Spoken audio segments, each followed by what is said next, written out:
설교를 준비하다가 글을 봤는데 성탄절에 대한 내용이 잠깐 들었더라고요. 어떤 내용이냐면 당신들에게 모임이 좀 있어서 매년 성탄절이 되면 고아원에 가나 봐요.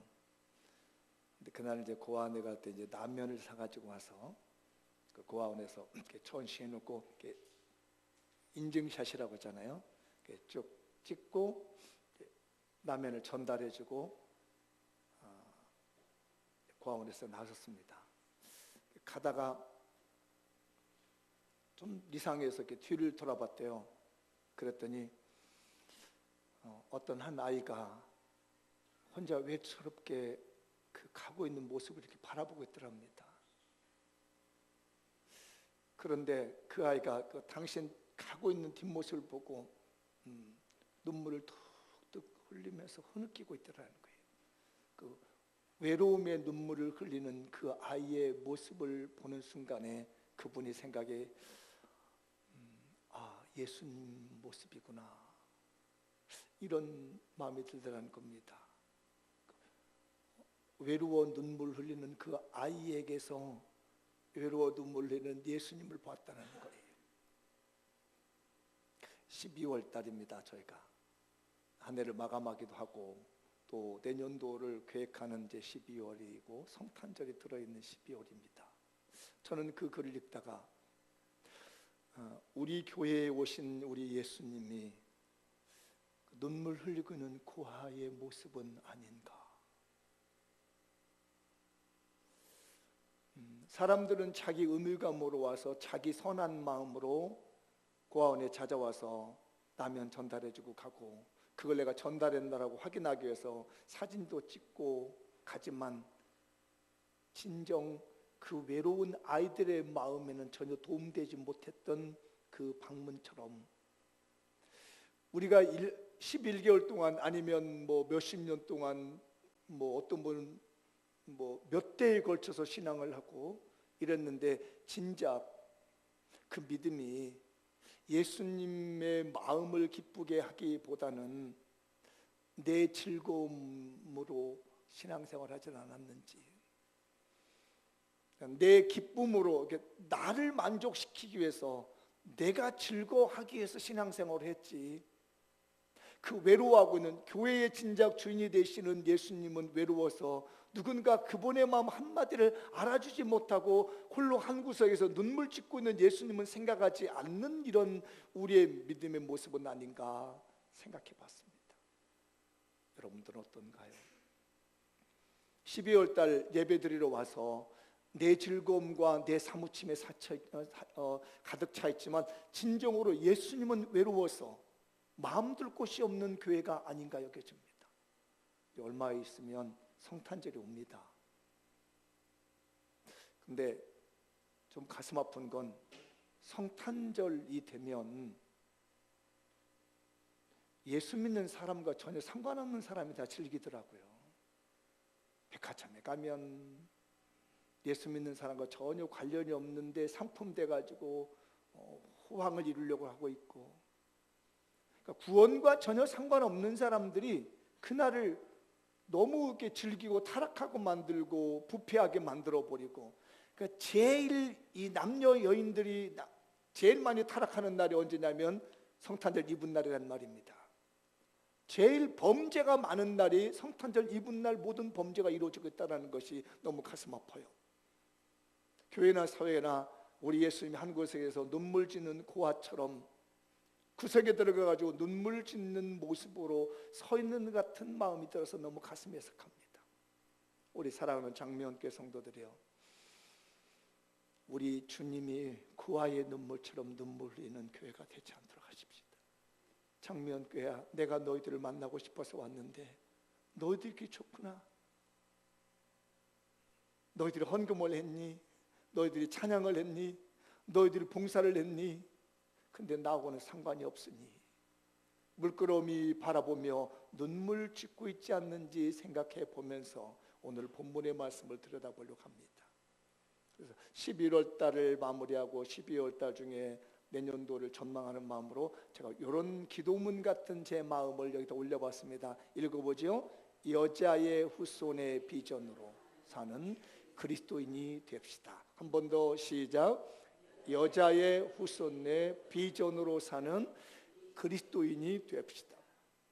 오늘 창세기 3장 15절에 여자의 후손이라는 말이 나오죠. 이 말을 알고 있는 분도 있겠지만 가만히 생각해 보니까 제가 설교 준비하면서 생각하니까 여자의 후손이라는 설교를 제가 한 번도 해드려 본 적이 없는 것 같았어요.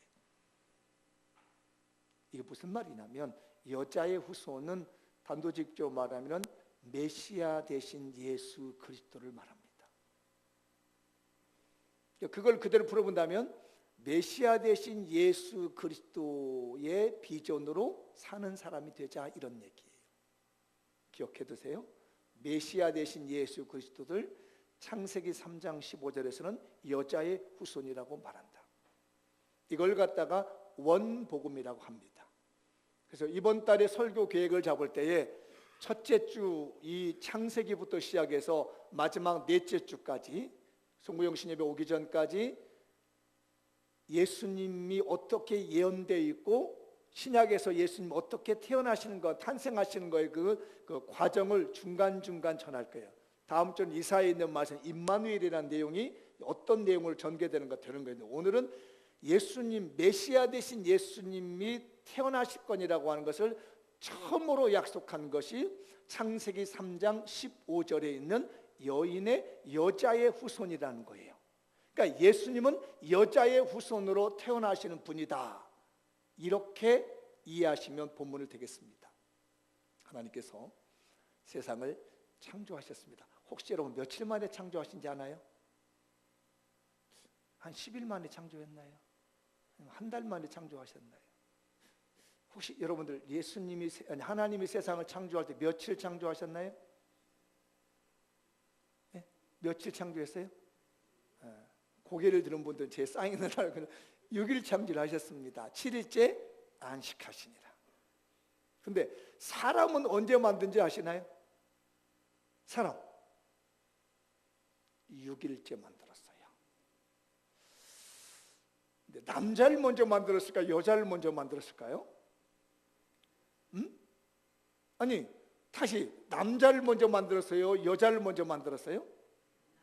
남자를 먼저 만들었어요. 그 남자는 혹시 뭘로 만들 줄 아십니까? 흙으로 만들었습니다. 여자는요? 에? 갈비. 잘못하면 소갈비 될 수가 있으니까 말 잘하셔야 돼. 갈비 피로 만들었어요. 그러니까 이제 이 설교하면 막 세어보는 거예요. 남자분들께 혹시 이게 갈비뼈 뺐다 오른쪽 갈비를 세어봐요. 이렇게. 같아요, 틀려요? 같아요, 틀려요? 그 이상하네. 아니, 여자분들 얘기할 것 없어. 남자분들 갈비 한번 세봐. 이렇게 갈비뼈. 이 같아요, 양쪽이 같아요, 틀려요? 아니, 분명히 하나님이 갈비뼈 하나를 빼가지고 여자를 만들었다는데, 그러면 갈비뼈 하나 빠져야지. 에?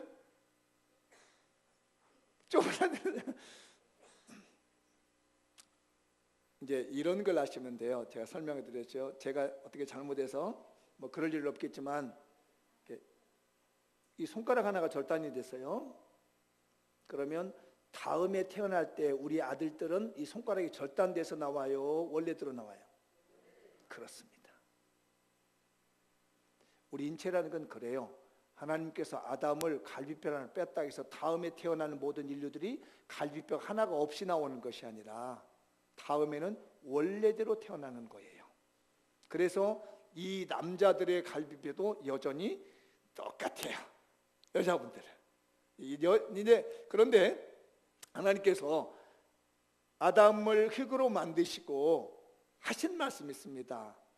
뭐라고 하냐면 땅을 정복하라, 번성하라, 충만하라, 복을 받아라 약속을 합니다. 그리고 한 가지 딱 명령을 한 게 있습니다. 아담이 지금은 하와 없는 거예요. 하와가 아직 안 만들어지는 거예요. 하와가 나오지 않는 상태에서 하나님께서 아담에게 약속한 게 있어요. 에덴 동산에서 살면서 하는 얘기가 동산에 있는 모든 나무의 열매는 네가 다 마음대로 먹을 수 있다. 그러나 한 가지 조심할 게 있는데 선악을 알게 하는 나무의 열매는 절대 먹으면 안 된다. 그걸 먹는 날에는 너는 반드시 죽는다. 이렇게 얘기했습니다. 이 에덴 동산에 있는 선악을 알게 하는 나무의 열매는 먹으면 안 돼요. 먹으면 어떻게 된다고요? 죽는다겠습니다. 이때가 언제냐면 하와가 만들어지기 전인 거예요. 그렇게 약속을 했는데 하나님께서 보시기에 하와가 여자가 없이 남자 혼자 사는 게 굉장히 보기 싫은 거예요. 외롭게 보이기도 하고. 우리말에도 그런 말이 있죠. 호렙이 3년이면 이가 서말, 과부 3년이면 뭐가 서말? 보리가 서말이라는 말이에요. 그러니까 원래부터 남자들은 혼자 살면 보기가 별로 안 좋아. 하나님이 이렇게 보니까 아담이 혼자 사는 거 보니까 별로 좋은 게 아닌 것 같아. 그래서 그런 약속을 한 다음에 아담을 깊이 잠들게 만들었습니다. 이 성경을 보고 어떤 똑똑한 이 과학자가 마취제를 발견했어요. 이 성경을 보고요, 아담을 깊이 잠들게 했다는 걸 보고 깊이 잠들게 한 다음에 갈비뼈를 뺐으면 아팠을 텐데 하나도 안 아프더라는 겁니다. 그걸 보고 이게 이런 게 있겠구나 해서 찾은 것이 여러분 마취제인 거예요. 하나님이 깊이 잠들게 해가지고 갈비뼈를 하나 빼가지고 만들어 놨는데 여자예요. 그래서 아담이 뭐라고 하냐면은 내 뼈 중에 뼈리요 내 살 중에 살이다 하면서 막 사랑 고백을 하고 너무 좋아한 겁니다. 잘 지내고 있는데 어느 날 뱀이 찾아왔습니다. 뱀은 어떤 존재냐면 하나님이 만드신 들짐승 중에서 머리가 제일 좋은 이 들짐승이 뱀이었습니다. 뱀이 사탄 아니에요. 머리가 좋은데 사람이 머리가 좋은 게 두 종류예요. 머리가 좋아서 선한 곳에 쓰이는 사람이 있는가 하면 머리가 좋아서 나쁜 곳에 쓰이는 겁니다. 이게 주와의 양면 같아요. 이 악함이라고 하는 단어가, 지혜라고 하는 단어가 말이에요. 머리 좋아서 좋은 일에 쓰는 사람이 있고 머리 좋아서 나쁜 데 쓰는 사람이 있다는 말이에요. 근데 뱀이 머리가 좋은데 나쁜 데 쓴 거예요. 이게. 그래서 성경은 뭐라고 하냐면 간교하다 이렇게 말합니다. 머리가 참 좋은데 얘 생각하는 게 간교한, 그래서 누가 찾아가면은 사탄이 찾아간 거예요. 사탄이 뱀에게 접신했습니다. 하나가 되는 거예요. 그래가지고 누구를 찾아갔냐면 하와를 찾아갑니다. 아담을 찾아간 게 아니에요. 하와를 찾아가서 정말로 동산에 있는 나무들을 먹지 말라고 하더냐 물어보는 겁니다. 그래서 하와가 아까 앞에 전 것도 좀 보여줬었으면 좋을 건데 하나님이 약속한 부분을 미리 보여줘야 돼요. 바로 앞에 있는 슬라이드가 있어요. 이 부분을 좀 읽고 넘어가요. 하나님께서 아담에게 하신 말씀, 요거는 하와에게 한 게 아니에요. 아담에게 하는 내용이에요. 요거를 잘 읽어보세요. 읽고 머릿속에 지워버리지 말고 기억을 해둬야 다음번 설교를 들을 수 있어요. 시작. 여호와 하나님이 그 사람에게, 이 사람은 아담이에요. 사람에게 명하여 이르시되 동산 각종 나무의 열매는 네가 임의로 먹되, 마음대로 먹는다는 거예요. 선악을 알게 하는 나무의 열매는 먹지 말라. 네가 먹는 날에는 반드시 죽으리라 하시니라. 요 단에서 잘 볼 게 뭐냐면은 선악을 알게 하는 나무의 열매는 먹지 말라예요. 네가 먹는 날이에요. 네가. 왜냐하면 아담이니까 네가 먹는 날에는 어떻게? 반드시 죽으리라 이렇게 말했습니다. 하나님이 이게 하와가 만들어지기 전에 아담에게 하신 말씀이에요. 그런데 뱀이 찾아와 가지고 누구를 갔어? 누구한테? 아담한테 갔어요? 하와에게 갔어요? 하와에게 간 겁니다. 하와에게 물었습니다. 정말로 먹지 말았더니 하와의 답변을 잘 보세요. 하와가 뭐라고 답변하는지 보세요. 시작. 동산 나무의 열매를 우리가 먹을 수 있으나 동산 중앙에 있는 나무의 열매는 하나님의 말씀에 너희는 먹지도 말고 만지지도 말라, 너희가 죽을까 하노라 하셨느니라 얘기해요. 내용이 전혀 달라져 버렸죠. 아까 읽은 말씀하고 기억 안 나요? 아까 말씀 다시 읽어드려야 돼요? 방금 전에는 뭐라고 그랬어요? 하나님이 그냥 동산에 있는 모든 나무의 열매는 네가 먹되 선악을 알게 하는 나무의 열매는 먹지 말라. 네가 먹는 날에는 반드시 죽으리라는 것이 아까 말씀이에요. 근데 지금은 어떻게 바뀌었어요?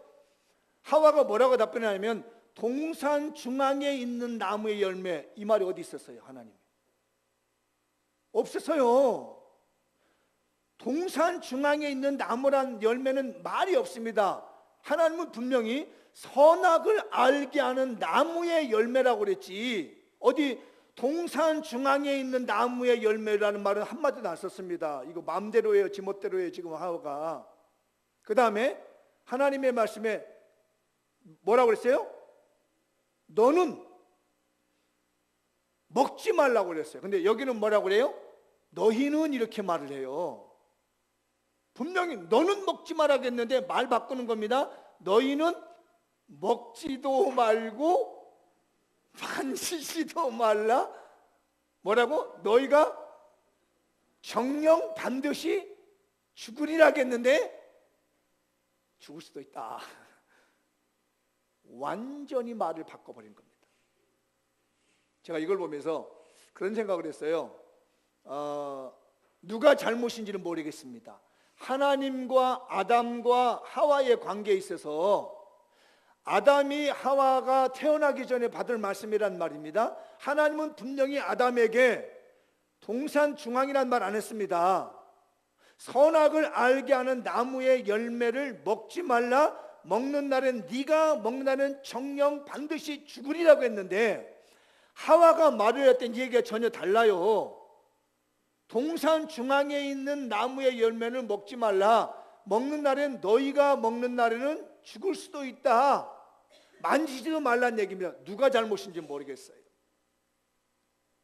아담이 하와에게 잘못 전달해 준 건지 아니면 하와가 아담의 말을 잘못 들은 것인지, 이 중간 관계에서 누가 말을 잘못 전달했는지 누가 잘못 들었는지는 모르겠습니다.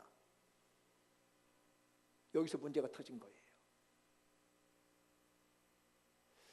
제가 이렇게 목회하면서 믿음상을 보면서 문제가 어디서 터지냐면요, 원래 말했던 사람과 듣는 사람이 틀렸다는 얘기예요. 얘기가 하나님이 아담에게 말한 말하고 아담이 하와에게 전달한 말이든지 아니면 하와가 잘못 들은 둘 중에 하나가 잘못돼서 이때부터 문제가 터진 것이 타락이 일어난 겁니다. 오늘날의 교회도요, 가정도, 나라도 대부분 어디서 터지냐면요, 정확하게 전달하지 않고 정확하게 말하지 않는 데서 터집니다. 이것 때문에 우리가 인간이 망한 거예요. 사탄의 전술입니다. 그런데 정말 무서운 건 뭐냐면요, 이걸 읽다 보면요, 사탄이 두 가지 방법을 가지고 말장난을 합니다. 말장난 하는데 두 가지를 써요. 하나가 뭐냐면 단어 하나를 바꿉니다. 단어 하나, 딱 하나예요. 그게 뭐냐면 히브리어로 보면 단어가 나와요. 하나님은 뭐라고 그랬어요? 먹지 말라고 합니다. 근데 사탄은 나중에 거기다가 한 단어를 추가합니다. 로라고 하는 단어. 뭐라고 하냐면 너 안 죽는다는 얘기예요. 먹어도 괜찮다. 이 말 한 마리 딱 넣어줍니다. 먹지 말라고 했는데 먹어도 된다고 얘기를 해요. 그리고 너 반드시 죽는다겠는데 죽을 수 있다고 얘기를 합니다. 여기 히브리어를 하나 단어 볼게요. 넘겨봐요. 아직 빨리빨리 넘어가야 돼요. 더 넘어가야 돼요. 하나 더 넘어가야 돼요. 사탄이 한 얘기입니다. 뭐라고 하냐면 너희가 결코 죽지 아니하리라 이렇게 합니다. 먹어도 된다는 게, 하나님은 너 먹지 말아야겠지. 아니야, 먹어도 안 죽어. 먹어도 안 죽는다는 말의 단어가 이제 나오는데 넘겨봐요. 단어 한 개를 딱 집어넣습니다. 거기다가. 그래서 이 말을 싹 바뀌어버려요. 그 한 개의 단어가 뭐냐면 로라고 하는 단어예요. 아니다라는 말이에요. 그게 이제 하나님은 뭐라 했어요? 네가 먹으면 반드시 죽는다고 얘기합니다. 그게 이제 히브리어로 뭐라 그러면 모트 타무트라는 말이에요. 모트 타무트. 이게 뭐냐면 모트란 말은 죽는다, 타무트도 죽는다는 얘기도 죽는다 이 얘기입니다. 강조한 거예요. 하나님이 너 이거 따먹으면 죽는다 이 말이에요. 모트 타무트, 죽어. 우리가 눈 부릅뜨고 얘기했잖아요. 강조할 때는 너 이거 하면 큰일 난다, 큰일 나 이겁니다. 이게 뭐냐면 너 이거 따먹으면 너 죽어 이 얘기입니다. 모트 타무트 이겁니다. 근데 사탄은 이 말을 싹 돌립니다. 로라는 말을 넣어버립니다. 아니 죽는다 이 얘기를 해요. 따먹어도 안 죽는다라고 하는 단어를 딱 찔러 넣습니다. 그래가지고 이 단어 하나를 넣었더니 발음이 바뀌어버려요. 뭐라고 하냐면 이 로라고 하는 단어를 딱 넣으면 발음이 싹 돌아갑니다. 뭐라고 돌아가냐면 로 모트 테모툰 이렇게 돼버려요. 단어 하나를 딱 넣었더니 발음이 달라져요. 이해가 달라집니다. 아까는 2인칭 단수라고 그래가지고요, 하나님이 아담 너 먹으면 너 죽는다 이렇게 얘기를 했어요. 그때 사탄이 뭐라고 하냐면 너희들 안 죽어 이렇게 얘기를 합니다. 말을 싹 돌려버린 거예요. 사탄이 쓰는 방법이 말합니다. 한마디 말을 바꾸는 거예요. 너 반드시 죽는다 그랬더니 사탄이 안 죽어. 아담도 안 죽고 너도 안 죽어. 하나님이 분명히 아담도 죽는다 그랬는데 사탄은 뭐라 하면 아담 너희 남편도 안 죽고 너도 안 죽어. 그러니까 네가 반드시 죽으리라 했더니 사탄은 너도 안 죽고 네 남편도 안 죽으니까 괜찮아 이렇게 말합니다. 사탄은요 하와를 넘어뜨리는데 별 힘쓰지 않았습니다. 그리고요 여러분들 이게 아시죠? 이 회의라고 하는 것이 얼마나 무섭냐면 이렇게 볼게요. 우리 장미원교회가 있습니다. 장미원교회가 있는데 하나님이 나한테 박래성 목사 너 말 안 들으면 죽어? 이 말은 저한테 직접 얘기를 하는 거예요. 그러면 여러분들은 어떻게 생각해요? 아 우리 목사님이 죽는구나 이런 생각을 해요. 그 저는 이게 굉장히 이제 경각심을 갖잖아요. 그런데 하나님이 얘기합니다. 너희들 말 안 들으면 장미원교회 너희들 죽어? 얘기하면 어떻게 돼요? 누가 죽는다는 거야? 이 말인지 무슨 말 아시겠어요? 이해되시나요? 개인을 지적하면 그 사람이 경각심을 입는 거예요. 그런데 단체로 몰아가지고 너희 장미연교회 말씀대로 안 살으니까 죽어? 이 말은요 누가 책임지겠다는 얘기예요. 말이 안 되는 얘기죠. 그래서 사탄이 그 얘기를 하는 겁니다. 하나님은 개인에게 말했어요. 처음 약속을 아담 너 이거 먹으면 너 죽는다 라고 한단 말이에요. 근데 사탄은 뭐라고 하냐면 너희들 안 죽어 얘기해요. 이걸 흐려놔 버린 겁니다. 하나님의 명령을. 사탄의 전략은 그거예요. 하나님의 명령을 흐려놓는 게 특징입니다. 개인의 책임을 안 지게끔 만드는 거예요. 딱 하나만 빼면 됩니다. 지금 사탄이 교회를 무너뜨리는데 딱 하나를 빼고 있습니다. 12월 달은 전통적으로 성탄절이 주인이 됐고 예수 그리스도가 주인이 됐었습니다. 그런데 부칙입니다. 재밌게 지내, 즐겁게 지내, 기쁜 날이잖아, 아기 예수가 왔다 가잖아 하더니 어느 날 순간에 아기 예수를 싹 빼내버립니다. 성탄절 하면요 예수님이 사라지기 시작합니다. 그리고 용어를 바꾸고 있습니다. 메리 크리스마스가 아니라 홀리데이로 바꿔놓고 있습니다. 얘는 성탄절이라고 하는 예수님이라는 그 자체를 못 쓰고요 그냥 홀리데이라는 말로 이걸 몰아가고 있는 거예요. 그러니까 거기서 살짝 하나 빼기만 하면 됩니다. 단어 하나 싹 바꾸기만 하면 되는. 그러면은 완전히 예수는 사라지게 되고 완전히 은혜는 사라지게 되고 완전히 구원은 사라지게 되는 거예요. 이렇게 되었을 때 하나님이 찾아와서 뱀에게 저주하고 하와에게 저주하고 아담에게 저주하되 하나님이 희망을 줬습니다. 그게 누구냐면 여인의 후손을 통해서 너희의 모든 잘못을 해결하고 구원해 주겠다. 그 여인의 후손이 누구냐면 예수 그리스도요 메시아라는 말이에요. 그렇게 잘못해가지고 하나님을 호되게 버리고 말장난해서 넘어뜨리는 그 상황, 절망이 있는 그때에 하나님은 메시지를 줍니다. 내가 여자의 후손을 너에게 보내주겠다. 여자의 후손이 와서 너희들은 그 뱀의 후손이죠. 뱀의 후손은 여자의 후손의 발뒤꿈치를 상하게 한답니다. 이 여자의 후손의 발뒤꿈치를 상하게 한다는 것은 뭐냐면 메시아 되신 예수 그리스도께서 십자가에 못 박혀 죽는다는 얘기예요. 그래서 그 뱀의 후손 되는 많은 유대인들이 말합니다. 얼마나 예수를 죽이려고 간계를 쓰는지 몰라요. 왜? 그들은 뱀의 후손이었기 때문에 그렇습니다.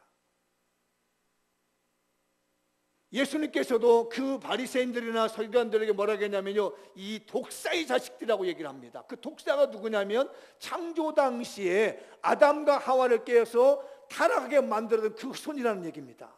뱀의 후손들이 예수님을, 메시아 되신 예수님을 죽이는데 그게 여자의 후손의 발뒤꿈치를 상한다는 말이에요. 그런데 그 뒤에 뭐라고 하냐면 여자의 후손이 뱀의 머리를 상하게 할 것이다, 이렇게 말합니다.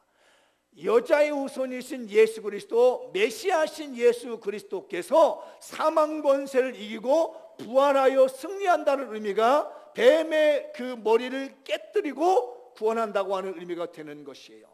그래서 정말로 메시아 되신 예수 그리스도께서 오셔서 십자가에서 죽으시고 뱀의 후손이 그의 발뒤꿈치를 물어서 죽게 했지만은 예수 그리스도는 그의 뱀의 머리를 짓밟아서 3일 만에 부활하는 은총의 역사가 계시되어 있고 예언되어 있고 약속되어 있는 것이 오늘 창세기 3장 15절이 주고 있는 여자의 후손의 은혜인 거예요.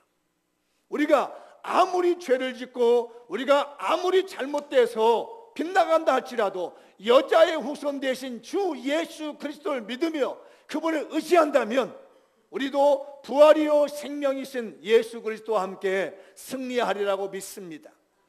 이걸 알기 때문에 사탄은 어떻게든지 조금이라도 예수만 빼내면 되는 거예요.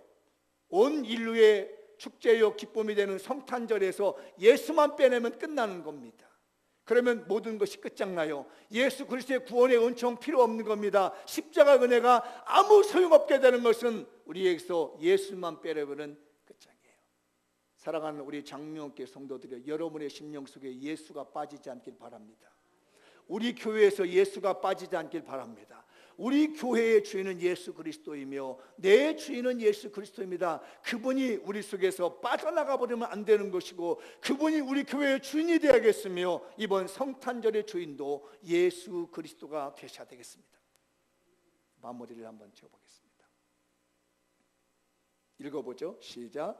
죄인을 구하려 오신 예수님을 되새기게 하는 성탄절을 변질시키는데 여러 가지 필요 없습니다.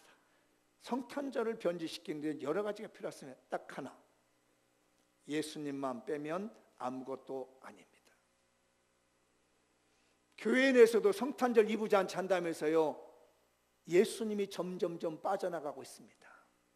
인간의 즐거움, 환락, 기쁨만 남고 아기 예수의 진정한 탄생의 의미가 사라지고 있어. 그러면 교회도 끝이거든요.